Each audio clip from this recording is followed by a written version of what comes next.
She came roaring down my driveway again, tires throwing up clouds of dirt like she owned the place. I stepped out, waving my hands and shouting, "Stop! This is private property." But she didn't even slow down. That's when I knew things had gone too far. HOA Karen wasn't just ignoring the rules anymore, she was challenging me, my land and my patience. Last week, she'd left another fake notice on my gate, claiming I was violating community standards I'd never agreed to on land I legally owned.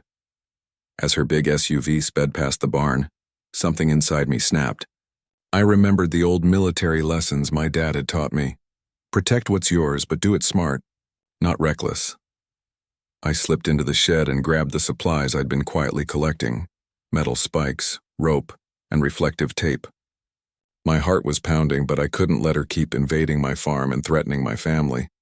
Her engine roared again. She was coming back, probably thinking she could scare me like last time. I whispered, "Not today." I laid the spike strips carefully across the path, hiding them behind tall grass. Then I set up my phone and the security camera I'd installed for emergencies. This wasn't about revenge, it was about proof.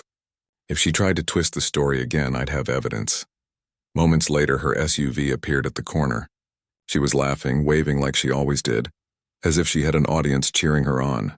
But when her tires hit the first spike, the air hissed violently and her car shuddered to a stop. Her smug grin vanished in an instant. "What the?" she screamed, slamming the brakes and trying to reverse, but the damage was done. I stayed hidden, my heart racing. This wasn't payback, it was justice. The tension hung thick in the air as I stepped forward, ready to make sure she wasn't hurt.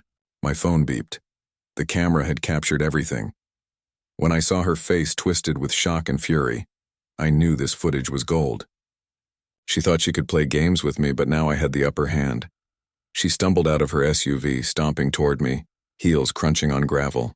"How dare you? I'm the HOA," she started, but I cut her off, calm and steady. "No, you're trespassing again." Her face turned red. "You can't do this." "I have authority," she yelled, waving that same fake notice like it meant something. I pointed to the camera. "Everything's recorded. Every tire, every word, every threat. You want to call the cops? Go ahead." For the first time she hesitated, glancing toward the road where neighbors had started peeking over fences. "This isn't over," she shouted, backing away. That's when I noticed she had her phone out, probably calling her usual allies. I stepped forward, firm but calm. "If you leave now, we'll let the real law handle this. Stay and you'll face the consequences." My voice didn't shake. I wasn't bluffing.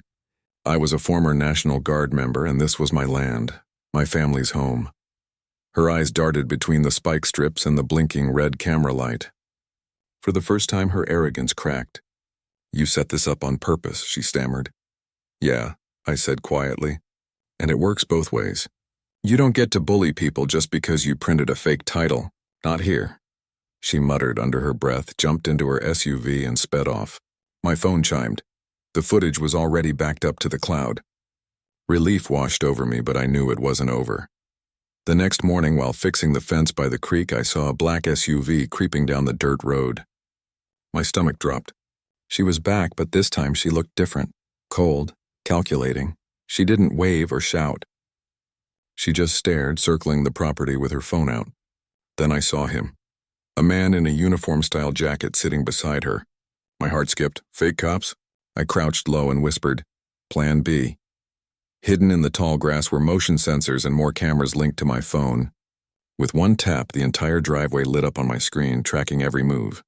I heard her shouting, "Make him pay. He can't do this to me." But then came a surprise. The man hesitated. He looked at her, unsure. That hesitation gave me an opening. I stepped out slowly, hands raised.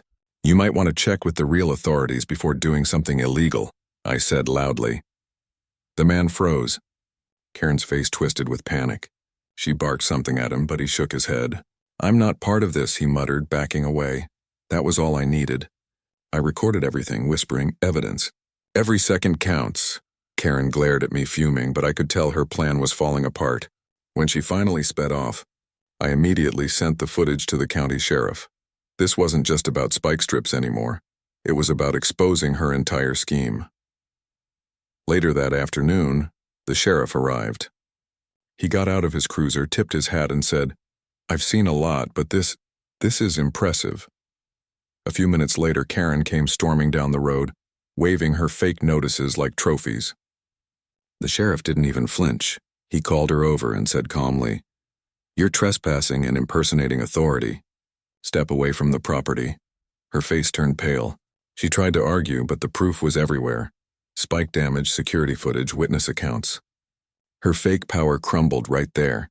As deputies escorted her off the property, neighbors whispered from their yards, finally seeing the truth. I stood by the barn, the sun warming my face. My family came running out, relieved, proud, safe. My kid hugged me tight. "You protected the farm," they said. I smiled, ruffling their hair. Justice doesn't always come from fighting. It comes from patience, preparation, and knowing your own strength. Later, I got a call from that same man in the jacket. Turns out he was an off-duty deputy. He apologized and thanked me for handling things the right way. That evening, I sat on the porch watching the sun dip behind the fields. "No one messes with my land or my family," I whispered. Karen's reign of intimidation was over. The spike strips had done their job, but the real power came from proof, patience, and standing your ground. The farm was safe. My family was safe. And for the first time in days, I could finally breathe, knowing justice had been served. The end.